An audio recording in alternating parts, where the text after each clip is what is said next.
नमस्कार, मैं हूं राजीव रावत। पब्लिक वॉइस में आपका स्वागत है। और आज हमारे साथ जुड़े हुए हैं शांति प्रसाद भट्ट जी, उत्तराखंड क्रांति दल के मुख्य प्रवक्ता हैं, राज्य आंदोलनकारी। आपका बहुत स्वागत है।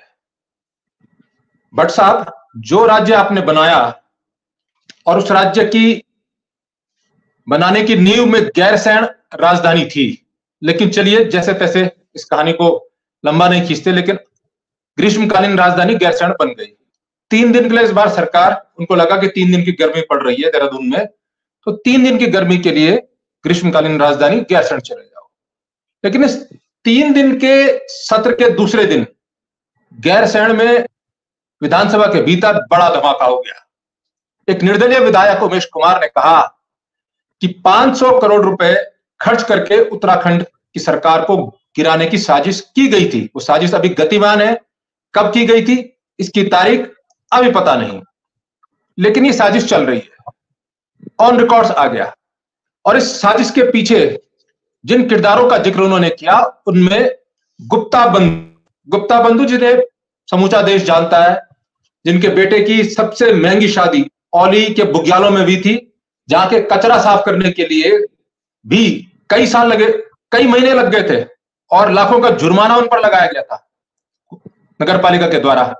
उस शादी से पूरा देश, पूरी दुनिया अवगत, बड़े सेलिब्रिटी वहां आए थे। 200 करोड़ रुपए से अधिक के टेंट, तंबू और मेहमानों पर खर्च किए गए और देश भर के सेलिब्रिटीज, सिने कलाकार वहां पहुंचे थे। वो गुप्ता बंधु जो दक्षिण अफ्रीका के मोस्ट वांटेड भगोड़े हैं, जिनका वहां के तत्कालीन राष्ट्रपति से बहुत गहरा संबंध था और बाद में उन राष्ट्रपति जी को अपनी कुर्सी भी गंवानी पड़ी इन गुप्ता बंधुओं से संबंध के कारण, जिनकी कोल माइंस, जिनकी स्वर्ण माइंस, सोने की खदानें आदि आदि कई सारे कारोबार थे। अमेरिका और ब्रिटेन में भी वो बैन है। यूएई, यूनाइटेड अरब अमीरात में उनके 2 भाई अरेस्ट हैं मनी लॉन्ड्रिंग और अन्य आपराधिक मामलों को लेकर। और बड़ा भाई अजय गुप्ता और उनके जीजा या साले जो भी हैं, वो एक बड़े मामले में जो देहरादून में बिल्डर्स को लेकर हुआ था, आत्महत्या प्रकरण, उसको लेकर गिरफ्तार हुए थे। इन्हीं गुप्ता बंधुओं ने जो 300 करोड़ से ऊपर का शिव धाम मंदिर सहारनपुर में बना रहे हैं, जिनके पास बहुत बड़ा महल, कई बीघों में एक मिनी महल जिसे कहेंगे, वो देहरादून में है, सहारनपुर में है, अफ्रीका में इनकी बड़ी संपत्तियां हैं, कई विदेशों में इनकी संपत्तियां हैं, अरबों के मालिक हैं। और एक समय पे ये प्रवासी बिजनेसमैन जितने थे दक्षिण अफ्रीका में, उनमें सबसे अमीर बन चुके थे गिरफ्तार होने से पहले। अब 500 करोड़ बहुत छोटी सी रकम है, इसलिए इस बात पर यकीन आना कि 500 करोड़ क्या चीज है, जो 200 करोड़ रुपए एक दिन की शादी की रिसेप्शन में खर्च कर सकते हैं, जिनके प्राइवेट हेलीकॉप्टर्स हैं, प्राइवेट जहाज जिनके पास रहे, जिनको उत्तराखंड की हुकूमत ने, मुख्यमंत्री और राज्यपाल बाद का तमगा और इज्जत नवाजी, कई साल तक उनको जेट प्लस श्रेणी की सुरक्षा मुहैया कराई जाती थी, जो मंत्रियों से ऊपर है। अब ऐसे लोग अगर 500 करोड़ रुपए खर्च करके सरकार गिराने की साजिश कर रहे थे या कर रहे हैं, तो ये बड़ी बात, 500 करोड़ बड़ी बात है नहीं। लेकिन आपको क्या लगता है, ये जो उमेश कुमार निर्दलीय विधायक ने धमाका किया है गैरसैंण सत्र में, इस धमाका के पीछे कारण क्या है? इसकी टाइमिंग अब क्यों चुनी गई और क्या यह अभी गतिमान है? राजीव जी, जिस मुद्दे पर आज चर्चा हो रही है, ये उत्तराखंड की जनता को देखना चाहिए और समझना चाहिए। ये देवभूमि है, यहाँ के भोले सीधे लोग हैं जिन्होंने अपनी सरकार चुनी है। और विधानसभा जो गैरसैंण में 3 दिन का सत्र था, आम जनमानस ये जानता है कि सत्र में राज्य विकास की योजनाओं पर चर्चा होती है, बजट पास होता है, कई तरह की योजनाएं स्वीकृत कराई जाती हैं सदन में। अन्य अन्य जगहों के जो विधायक हैं वो अपने अपने क्षेत्र के विकास की बातें करते हैं, उस पर सरकार अमल करती है, विकास की योजनाएं धरती पर उतरती है। दुर्भाग्य देखिए, इन 24 वर्षों में देवभूमि की भोली जनता ने उत्तराखंड को कलंकित होते हुए भी देखा। आपने देखा हरीश रावत की सरकार को गिराया, वो इन्हीं माननीयों ने गिराई। और यही माननीयों के इशारों पर उत्तराखंड के अंदर एक ऐसा माफिया जो कई देशों में बैन है, भ्रष्ट है, बेईमान है, जो गुप्ता बंधु हैं, ऐसा व्यक्ति उत्तराखंड में Z+ सिक्योरिटी पा लेता है, भारतीय जनता पार्टी के बहुत नजदीक होता है, या ये कहो कि भारतीय जनता ऐसा कर लेते हैं, एक बार आपको भी और दर्शकों को भी जो कुछ सदन में उमेश कुमार ने कहा एक बार उसे सुना देते हैं और फिर इस मंतव्य पर आगे चर्चा करते हैं। अध्यक्ष जी, कुछ दिनों पहले हमारे राज्य के एक नामी व्यापारी सत्येंद्र साहनी जी ने आत्महत्या कर ली। ये बड़ा दुखद विषय था पूरे राज्य के लिए, प्रतिष्ठित व्यक्ति थे। माननीय अध्यक्ष जी, मैं माननीय मुख्यमंत्री जी को भी साधुवाद देना चाहूंगा कि जिन लोगों के सामने पूरी देश दुनिया के राष्ट्रपति, प्रधानमंत्री झुका करते थे, उन्हें आपने उठाकर बंद कर दिया। मैं डीजीपी को भी साधुवाद देना चाहूंगा कि तमाम आरोपों के बावजूद आप झुके नहीं और आपने उन लोगों को बंद करके रखा। आपने प्रयास किया कि उस साहनी परिवार के साथ न्याय हो। लेकिन यहां से कहानी शुरू होती है। माननीय अध्यक्ष जी, असल में कहानी क्या है? सत्येंद्र साहनी जी की कंपनी के साथ एक ज्वाइंट वेंचर किया गुप्ता बंधुओं ने। यह नाम इस सदन के लिए नया नहीं है। माननीय अध्यक्ष जी, बाद में उस व्यक्ति के ऊपर दबाव बनाया जाने लगा कि आप हमें 100 करोड़ रुपए दीजिए, हम एग्जिट कर जाएंगे। उनको तमाम अपने राजनीतिक संबंधों का देश दुनिया के हवाला दिया गया। वो व्यक्ति इतना प्रभाव में आ गया, इतना मानसिक तनाव में आ गया कि उसने आत्महत्या कर ली। माननीय अध्यक्ष जी, अजय गुप्ता, अतुल गुप्ता, टोनी गुप्ता, गुप्ता ब्रदर्स, उत्तराखंड इन नामों से माननीय अध्यक्ष जी भली भांति वाकिफ है। में नहीं है, नाम ना लिया जाए, कृपया उनका नाम न लिया जाए तो बेहतर। नाम ना लिया जाए। गुप्ता बंधुओं को माननीय अध्यक्ष जी, उन्होंने हमारे राज्य में एक शादी की। तत्कालीन मुख्यमंत्री वहां पर घराती थे। 391 क्विंटल कचरा औली में छोड़ गए, जिसको उत्तराखंडी साफ करते रहे उनके जाने के बाद। माननीय अध्यक्ष जी, 2010 से लेकर 2018 तक लगातार गुप्ता बंधुओं को और गुप्ता बंधुओं के, क्योंकि देश में जीजाओं का जलवा अक्सर देखने को मिलता है, चाहे वो किसी के भी जीजा हों, उनके जीजा श्रीमान गुप्ता जी जो कि करजन रोड पर रहते हैं, उनको भी वाई श्रेणी की सुरक्षा दी गई। उसके बाद उन्हें 6 श्रेणी की सुरक्षा दी गई। माननीय अध्यक्ष जी, प्रभाव यहीं खत्म नहीं होता। गुप्ता ब्रदर्स को, दोनों भाइयों को राज्य ने Z श्रेणी की सुरक्षा, जो मुख्यमंत्री जी और राज्यपाल महोदय को दी जाती है, महामहिम को, वो सुरक्षा तक दी गई। मैं ये जानना चाहता हूं कि सरकारें उनके किस दबाव में रहती हैं? आखिर क्या लेकर सरकारों ने उनसे खाया हुआ है, हमारे राज्य के नेताओं ने, जो हम उनसे इतना दब कर रहते हैं?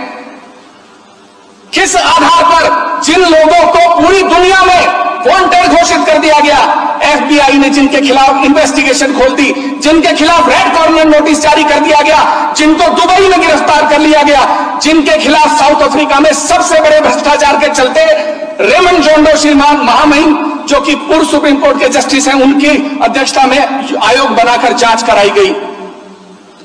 FBI ने कहा कि ये लोग स्टेट कैप्चर करने वाले लोग हैं, जो राज्य के नेताओं और ब्यूरोक्रेट्स के साथ मिली भगत करके उनको करप्ट करते हैं पहले, और उसके बाद उस राज्य या उस देश के संसाधनों का इस्तेमाल करते हैं। 2016 में Z श्रेणी की सुरक्षा दी गई, 2018 में 6 जून को फिर Z श्रेणी की सुरक्षा दी गई। माननीय अध्यक्ष जी, मैं जानना चाहता हूं इस सदन से, और सुनिए माननीय अध्यक्ष जी, सारा कंप्यूटर्स इलेक्ट्रॉनिक्स लिमिटेड, जिसको USA में प्रतिबंधित किया गया, जिसके खिलाफ मनी लॉन्ड्रिंग के आरोपों के चलते साउथ अफ्रीका में प्रतिबंधित किया गया, जिसको UAE में प्रतिबंधित किया गया, उस कंपनी की सब्सिडरी कंपनीज देहरादून के अंदर फॉर्म की गई। हेरिटेज एविएशन, अधिकतर हवाई जहाज इस राज्य में हेरिटेज एविएशन के उड़ते हैं। माननीय भी उसमें बहुत सारे सफर करते हैं, हमने भी किया है, लेकिन पैसे देकर किया है। माननीय अध्यक्ष जी, मैं जानता हूं कि जानना चाहता हूं कि हेरिटेज एविएशन के साथ ऐसा क्या प्रेम है कि जितनी सेवाएं यहां शुरू की गई सारी हेरिटेज एविएशन कर रही है। पूरे हेलीपैड पर शस्त्रधारा के उनका कब्जा है, उनकी काट तक अंदर है। मैं दूसरी कंपनी फॉर्म की गई, सारा कंप्यूटर्स की subsidiary company Doon leisure and hospitality private limited, इस कंपनी के साथ करार किया गया, 500 करोड़ खर्च करने पड़े, हम सरकार गिरा कर लेंगे। मैं एक बात कहना चाहता हूं, हमारे मतभेद हो सकते हैं सरकार के साथ, लेकिन मनभेद नहीं है। अगर उत्तराखंड राज्य की तरफ कोई आंख उठाकर देखेगा तो हम मिट्टी में मिला देंगे। मैं चाहता हूं कि सदन की कार्रवाई रोककर इसके ऊपर चर्चा हो और इनके खिलाफ ईडी और सीबीआई की जांच कराई जाए। चलिए, तो आप लोगों ने भी सुना, ये सदन का नजारा था। भट्ट साहब, आपने भी सुन लिया, अब आपकी टिप्पणी। देखिए राजीव जी, जो राजनीतिक व्यक्ति है वो अच्छी तरह समझ रहा है कि सदन में क्या बात हुई और क्यों निर्दलीय विधायक ने यह सवाल उठाया। मैं बात कह रहा हूं, पहले भूमिका बता दूं आपको कि इस राज्य का दुर्भाग्य क्या है। ये देवभूमि है, यहाँ के भोले लोग हैं।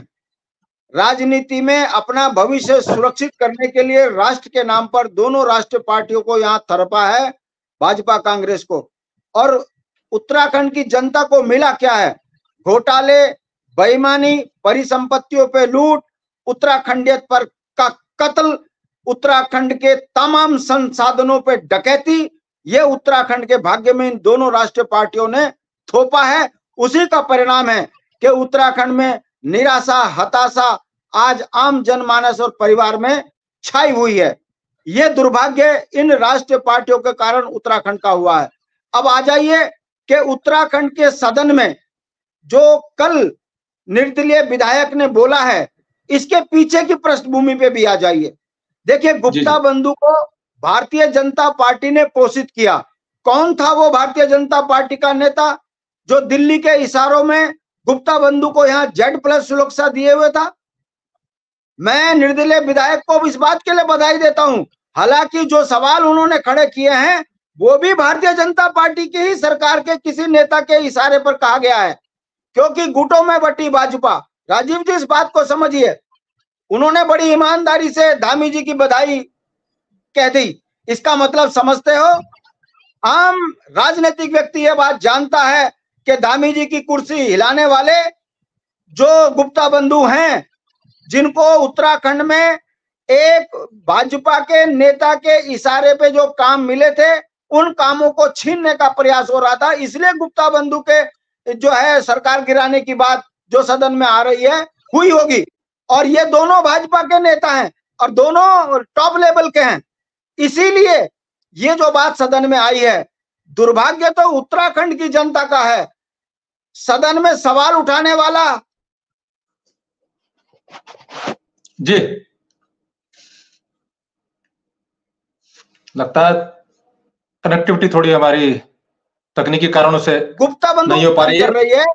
जी जी, देखिए, गुप्ता बंधु भी बाहर के, सवाल उठाने वाले भी बाहर के और सरकार भी बाहर वालों की। ये तो नाम के हैं। धामी हो गया, भट्ट हो गया, रावत हो गया, बड़थवाल हो गया, नाम के हैं। ये दिल्ली के एक प्रकार से कह लीजिए चरण छूकर जो है यहाँ बने हुए हैं। इसीलिए आज उत्तराखंड की जनता ये देखकर अपने आप को शर्मसार महसूस कर रही होगी कि जिस राज्य में अपने विकास के लिए इन्होंने संघर्ष किया, बलिदान दिया और ये सोचा कि हमारा राज्य बनेगा तो हमारे नौनिहाल बच्चों के जो है भाग्य का उदय होगा, हमारे संसाधनों में हमारा कब्जा होगा, बोली भाषा पे काम होगा, नौजवान व्यक्ति को रोजगार मिलेगा, गांव का अंतिम व्यक्ति सड़क, स्वास्थ्य, शिक्षा, बिजली, पानी, रोजगार। एक चीज समझना चाहूंगा आपसे, मैं उमेश कुमार, मैं बात खत्म कर रहा हूँ राजू। मेरा कहना है जिनके लिए राज्य मांगा उनके भाग्य के साथ में डकैती कैसे पड़ रही है, ये लोकतंत्र के लिए इससे बड़ी शर्मसार बात नहीं हो सकती कि देवभूमि के सदन में और उत्तराखंड को कलंकित करने का काम दोबारा हो रहा है। यदि 500 करोड़ में सरकार गिराने की बात आई है, जैसे 2016 में सरकार गिराई थी, तो आप सोच सकते हो किसको पहाड़ की चिंता है, किसको पहाड़ का दर्द है, कौन पहाड़ के लिए लड़ रहा है। ये सब दलाल लोग हैं, उत्तराखंड को लूट रहे हैं। कोई, मैं बार बार एक बात बोलता हूं, उत्तराखंड का चाहे डीजीपी हो, उत्तराखंड का चाहे डीएम हो, उत्तराखंड का चाहे विधायक हो, चाहे उत्तराखंड का मुख्यमंत्री हो, ये सब दिल्ली के इशारे में उत्तराखंड को लूट रहे हैं। यही कारण है कि उमेश शर्मा जैसे व्यक्ति ने सदन में नंगा कर दिया इन दोनों राष्ट्रीय पार्टियों को। मैं बधाई देता हूं, भले ही उमेश शर्मा निर्दलीय है और बाहर का है, मगर वो यहाँ का विधायक है, उसने खुलकर नंगा कर दिया कि जो पहाड़ के नाम पर वोट मांगते हैं, ये ना तो पहाड़ के थे, ना है और ना रहेंगे। यहाँ गुप्ता बंधु पनपेंगे, यहाँ माफिया पनपेंगे, यहाँ गुंडे पनपेंगे। अभी कल का किस्सा मैं आपको बता दूं कि इन्होंने खनन में जो है गुजरात की कंपनी को ठेका दे दिया और कम से कम 5 से 6 हजार करोड़ का नुकसान उत्तराखंड के राजस्व को हो गया। ऐसी लूट उत्तराखंड में मच रही है और मैं बड़े दुख के साथ कह रहा हूं, ये सारी लूट जो मच रही है, ये उत्तराखंड की भोली जनता कह लो या उनकी भूल कह लो, जो राष्ट्र के नाम पर इन चोरों को सत्ता दे रहे हैं, वही उत्तराखंड लूट रहे हैं। 1 लाख करोड़ के कर्ज में हम डूब गए, नौजवान बच्चों के रोजगार बिक गए, महिलाएं सड़कों पे प्रसव कर रही है, पढ़े लिखे लड़कों को नौकरी नहीं मिल रही है। और ये 24 साल में इस राज्य की दुर्गति इन्हीं राष्ट्रीय पार्टियों ने की है। यही कारण है कि आज हमको शर्मसार होकर ये सुनना पड़ रहा है कि उत्तराखंड में सरकारें गिराने के लिए 500-500 करोड़ की कीमत लग रही है। अच्छा चलिए, और मैं भट्ट साहब आपका क्रोध जरूरी है, क्योंकि इस नाते आपने राज्य नहीं बनाया था, राज्य निर्माण करने वाले दल हैं आप, उत्तराखंड क्रांति दल से। मैं ये कह रहा हूं कि 500 करोड़ आपको लगता है कि अगर 10 विधायक तोड़ने होंगे तो 500 करोड़ की जरूरत है? किसी विधायक को तोड़ना होगा, उससे अगला चुनाव लड़ना है, करोड़ 2 करोड़। उत्तराखंड का पहाड़ी राज्य है, यहां बहुत अधिक पैसा खर्च होता नहीं है, यहाँ मैदानी विधानसभाएं तो है नहीं, छोटी विधानसभाएं हैं, पर्वतीय गांव है, गांव में कोई सीधा आपसे पैसा लेगा नहीं, सब चीजें आप कर नहीं सकते। तो करोड़ 2 करोड़ 4 करोड़ 5 करोड़ तो मान लिया, माना 10 करोड़ भी मान लिया कि उसका लाइफ टाइम हो गया, नाती संतान तक हो गया उस विधायक का, जो बिक रहा है। 10 करोड़ में चुनाव भी लड़ जाएगा और कई एफडियां हो जाएंगी उसकी, 7 पीढ़ियां खा लेंगी। तो 10 विधायक तोड़ने होंगे तो 100 करोड़ ही तो चाहिए। ये 500 करोड़ किसको चाहिए? इतना बड़ा पेट किसका है? क्या उत्तराखंड में इतना बड़ा पेट विधायकों का? या ये 500 करोड़ उनको चाहिए जो मुख्यमंत्री बनाने और हटाने का काम करते हैं? मतलब वो प्रबंधक, चाहे वो कांग्रेस से जुड़े हो, चाहे वो बीजेपी से जुड़े हो, चाहे वो जो भी दिल्ली या गुजरात जहां भी आप कहें, ये 500 करोड़ की जरूरत मतलब मुख्यमंत्री बदलो। क्योंकि अगर आप विधायकों को देकर, मेरे गले में सिर में ये बात नहीं घुस रही है कि विधायकों को अगर आपने 10 करोड़ दे भी दिए और अगर उन्होंने बीजेपी का साथ देना छोड़ दिया, रोड से बाहर आ गए, उन्होंने कहा हम साथ नहीं, हम दूसरा मुख्यमंत्री को साथ देते हैं, तो उनकी तो विधायकी गई, सरकार तब भी गठित कैसे होती? 15 विधायक भी तोड़ दे तो भी सरकार का गठन नहीं हो रहा, विधायकी जारी है। 20 विधायक तोड़ने पर भी विधायकी जाती है, क्योंकि 2/3 के लिए संख्या बहुत अधिक चाहिए।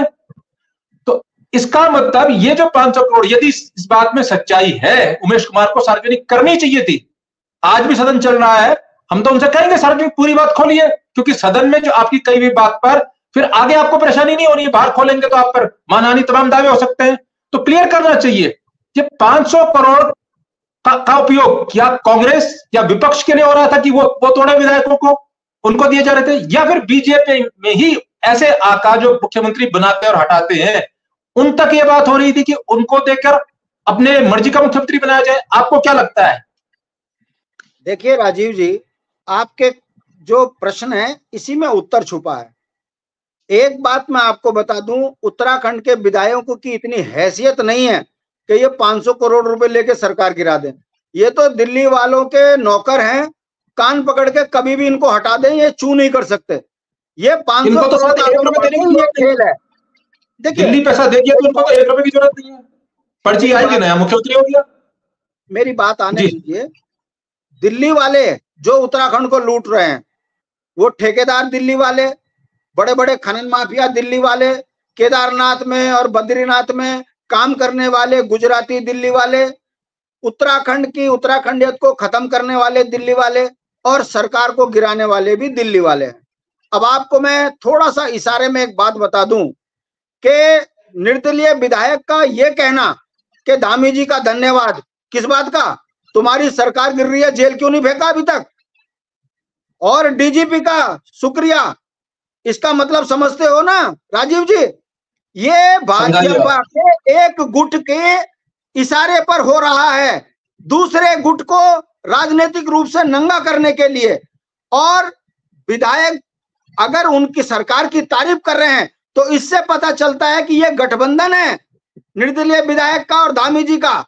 वरना जिस राज्य की कीमत लग रही हो दिल्ली में, विधायक को तो आग बबूला होकर नाम खोल देने चाहिए थे, मगर राजनीतिक मजबूरी है, बोल नहीं सकते। धामी जी भी दबाव में है, मगर धामी जी को हल्के से उन्होंने जो हो रहा था पिछले 1 महीने की गतिविधियां, उन्होंने इशारों में गुटों में बटी हुई भाजपा को नंगा कर दिया सदन में, और सहारा लिया निर्दलीय विधायक का। मैं ये बात इसलिए कह रहा हूं कि वाकई यदि उत्तराखंड की कीमत लगी है तो अभी तक कीमत लगाने वालों पर FIR दर्ज हो जानी चाहिए थी, जेल भेज देना चाहिए था, जिन्होंने उत्तराखंड की भोली जनता की कीमत लगाने का और सरकार गिराने का प्रयास किया। ये आखिर इशारों में सदन में बात क्यों हुई है? इसका मतलब भारतीय जनता पार्टी में वर्तमान मुख्यमंत्री के खिलाफ दूसरे किसी बड़े नेता का जो षड्यंत्र किया जा रहा है, उसको सदन में नंगा करने का मतलब होता है कि अब ये विधिक कार्रवाई हो गई, अब कोई ये काम नहीं कर पाएगा और धामी जी की कुर्सी अब बची रहेगी। अगर धामी जी अगर ये सदन में नहीं बोला जाता तो मैं दावे के साथ कह रहा हूं बहुत बड़ा षड्यंत्र बहुत जल्दी आपको खुलता हुआ दिखता, क्योंकि उन्होंने केवल गुप्ता बंधु बोला।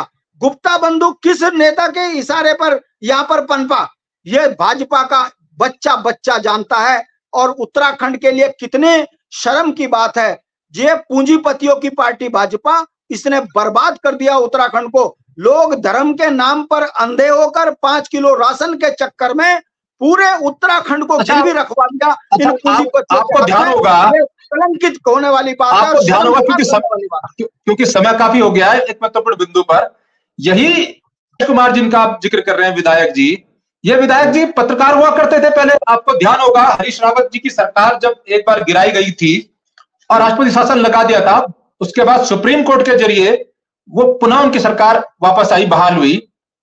उस समय जो गुट गया था कांग्रेस पर, बीजेपी में गया था, वही गुट आज भी सबसे प्रभावी गुट है इस सरकार में। उसके 2 मंत्री हैं, सुबोध उनियाल और सौरभ बोगड़ा, और उनके पिता सौरभ बोगड़ा के पिता HN बोगड़ा के पुत्र, ये पूर्व मुख्यमंत्री हैं विजय बोगड़ा जी, लीड थे और उनके साथ को लीडर थे हरक सिंह रावत, कैबिनेट मंत्री। हरक सिंह रावत ने बीजेपी छोड़ दी, उसके बाद वो वापस आ गए कांग्रेस में। चुनाव से पहले उनकी बहू को टिकट मिला, उसके बाद उनकी बहू इस लोकसभा से पहले फिर बीजेपी में चली गई है।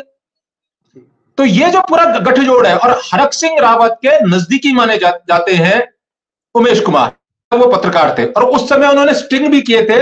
और उनकी भूमिका को ये जो विद्रोही थे जो छोड़कर गए थे, कांग्रेस को तोड़कर बीजेपी में गए थे, बागी जो थे, इनके समर्थन की भूमिका उनकी थी। तो क्या ये जो, क्योंकि उसमें भी इनकी एक महत्वपूर्ण भूमिका रही, जो कुछ इन्होंने उस समय किया हरीश रावत की सरकार के के दौर में, तो क्या इस बार भी ये न सिर्फ एक ईमानदार विधायक की तरह, चिंतित विधायक की तरह अपनी बात रख रहे हैं, या इनकी जो इसका आप इशारा भी कर रहे हैं कि किसी सरकार को बचाने के लिए और किसी का विकेट गिराने के लिए ये सदन में आया गया, तो क्या इस बार भी बड़ी भूमिका हो सकती है? गुप्ता बंधुओं की तो होगी, सरकार गिराने को लेकर जो कुछ चल रहा होगा, मुख्यमंत्री बदलने को लेकर, दिल्ली में 500 करोड़ का जो भी सौदा हो रहा होगा, लेकिन उसका खुलासा करके क्या ये भी किसी नक्सस का अंग हो सकते हैं?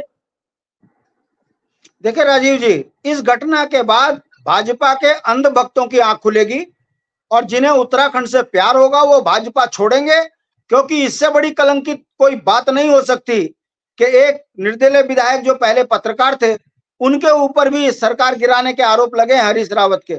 जग जाहिर है, जानती है जनता। और उन्हीं विधायक के मुंह से यदि लोकतंत्र के सबसे बड़े सदन में ये बात बाहर निकली है कि सरकार गिराने की साजिश गुप्ता बंधु के माध्यम से हुई है, और अगर ये सच है और सदन के रिकॉर्डिंग में ये सारा चीज है, और धामी जी यदि गुप्ता बंधु और उन तमाम नेताओं के ऊपर कार्रवाई नहीं करेंगे, तो ये समझ लीजिए कि भाजपा का झगड़ा सदन के माध्यम से सड़क पर आ चुका है। और जो पहाड़ में भाजपा भाजपा चप्पा चप्पा खाजप्पा करते हैं, ये उनके लिए शर्म की बात है कि आपने कैसी सरकार को उत्तराखंड में सत्ता में पहुंचा दिया, जो प्रचंड बहुमत के बाद विकास के तो छोड़िए, ये तो उत्तराखंडियत को ही कलंकित करने पे उतर आए। यदि भाजपा के नेता ही भाजपा की सरकार गिराने में अगर आगे आएंगे तो इससे पता चलता है ना ये भाजपा के हैं, ना ये राष्ट्र के हैं, ना ये उत्तराखंड के हैं, ये पूंजीपति हैं, पैसे के लिए कुछ भी कर सकते हैं। और गुप्ता बंधु से बड़ा उदाहरण नहीं हो सकता जो एक देश को बर्बाद करके आगे हो, जिनके परिवार के लोग अन्य जगहों पर जेल गए हों, बात खत्म होने दीजिए, जिनके परिवार के लोग अन्य देशों में जेलों में बंद हो, और वो अगर यहाँ पोषित है तो भाजपा का एक एक नेता गुप्ता बंधु है, भाजपा का एक एक नेता राजनीतिक बेईमान है, भाजपा का एक एक नेता उत्तराखंड के अंदर लूट मचाने पे नंबर 1 है। यही कारण है कि गुप्ता बंधु जैसे लोग यहाँ पर पोषित हो रहे हैं और पहाड़ की भोली जनता यहाँ लूटी जा रही है, उनके बच्चों के सपनों को कुचला जा रहा है। ये दुर्भाग्यपूर्ण है। लोकतंत्र के लिए इससे बड़ा कलंकित दिन और कलंकित घटना नहीं हो सकती। इसके बाद भी यदि कोई चप्पा चप्पा खाजप्पा कर रहा है तो वो अपने बच्चों का भविष्य बर्बाद कर रहा है, वो राष्ट्र के साथ में गद्दारी कर रहा है, वो उत्तराखंडियत को खत्म कर रहा है और उत्तराखंड देवभूमि को कलंकित कर रहा है। मैं पूछना चाहता हूं आपके माध्यम से धामी जी, यदि सदन में ये बात आई है तो अपराधियों पे कार्रवाई कीजिए, वरना अपनी सरकार बचाने के लिए किसी निर्दलीय का सहारा लेना बंद कीजिए। चलिए, बहुत बड़ी बात आपने कही है। आपसे पुनः समय लेंगे क्योंकि इसके अपडेट्स जैसे ही आएंगे हम पुनः आप लोगों तक सूचना देंगे। शांति प्रसाद भट्ट जी हमारे साथ जुड़े हुए हैं, आपका बहुत शुक्रिया समय देने के लिए भट्ट साहब। और ये बड़ा सवाल है कि अब इस पे होना क्या है, क्योंकि जब सदन में ये बात आ गई है, सदन में और चर्चा होगी और हंगामा होगा। हम उम्मीद करते हैं उमेश कुमार जी उन नामों को भी खोलेंगे। ये 500 करोड़ किनको दिए जा रहे थे? कहीं तो नहीं है कि वो उनके इन बोलने से सदन के उनके साथी विधायक, जो पहला अंदेशा होता है कि विधायक खरीदो और सरकार गिराओ, तो उन्हीं के विधायक बदनाम हो। उनको बताना चाहिए ये 500 करोड़ की डील यदि हो रही थी, यदि होने की बात हुई थी, यदि हुई है तो कहां हो रही थी? क्योंकि सरकार गिराने के लिए एक बात मैं जानता हूं, 10 विधायकों को तोड़ के उन विधायकों की विदाई की जाएगी, सरकार नहीं जाएगी बीजेपी की। हां, मुख्यमंत्री बदलकर सरकार गिराई जा सकती है, ये सरकार गिराई जा सकती है, नई सरकार बीजेपी की बनाई जा सकती है, तो उसमें मुख्यमंत्री दूसरा होगा। तो इसलिए उनको स्पष्ट करना चाहिए, विधायकों को भी प्रोटेस्ट करना चाहिए कि यदि उमेश कुमार ने यह बात कही है तो स्पष्ट कहे कि यह सरकार गिराने की साजिश विधायकों को पैसा देकर की जा रही थी, या उन प्रबंधकों को जो मुख्यमंत्री हटाते हैं, बनाते हैं, गिराते हैं, या बीजेपी में किसी बड़े गुट में छेद है, उस गुट से सौदा तय हो गया था। लेकिन स्पष्ट करना चाहिए, क्यों यदि यह स्पष्ट नहीं हुआ तो उत्तराखंड की विधानसभा में बैठे हुए 70 के 70 विधायक, जिनमें से एक उमेश कुमार तो बाहर हैं क्योंकि वो बता रहे हैं, बाकी 69 विधायक कटघरे में आएंगे, उन पर भी लोग शक करेंगे कि कौन सा विधायक इस 500 करोड़ के कौन से वाले अंश, कौन से वाले भाग का हिस्सेदार था। इसलिए उत्तराखंड की विधानसभा में सभी विधायकों को उनसे कहना चाहिए कि वो स्पष्ट करें, क्या यह पैसा विधायकों को दिया जा रहा था या सरकार बनाने और गिराने में जो लोग होते हैं, चाहे वो बीजेपी में हो चाहे कांग्रेस के प्रबंधक हो, उन तक ये बात हो रही थी। फिलहाल शुक्रिया, हम आपको इसकी अपडेट्स देते रहेंगे। दीजिए इजाजत, नमस्कार।